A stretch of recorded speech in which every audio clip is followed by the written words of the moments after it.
बिस्मिल्लाहिर्रहमानिर्रहीम, अस्सलाम वालेकुम। फिर आज हम बनाएंगे सलंटी पापड़। तो आप बाज़ार से लेके आते हैं, दुकानों से बच्चे खाते हैं और वो गंदा मसाला लगा होता है। तो आप ऐसे बनाएं। ये मैंने आयल रख दिया और प्यारी सी कढ़ाई ले ली है, उसमें आयल डाल दिया।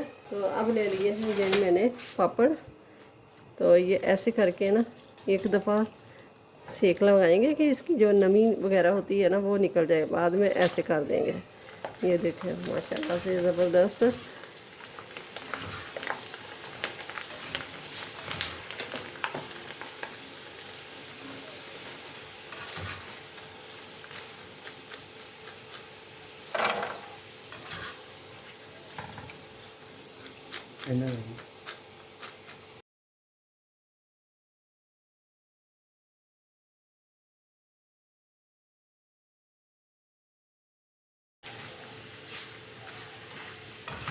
ये देखें रंग बिरंगे पापड़ बहुत ही ज़बरदस्त मज़ेदार लगते हैं।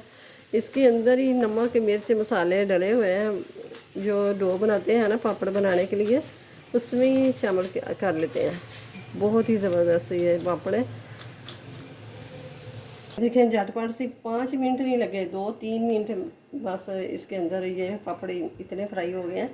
तो आप भी ऐसे ही बना के बच्चों को दें। मसाले बच्चे ना खाएं, बच्चे के सेहत के लिए नुकसानदेह है। तो वीडियो अच्छी लगे तो इसे लाइक करें, ज़्यादा से ज़्यादा शेयर करें और चैनल पे नए हैं सब्सक्राइब कर दें। मिलते हैं फिर अगली वीडियो के साथ। अल्लाह हाफिज़।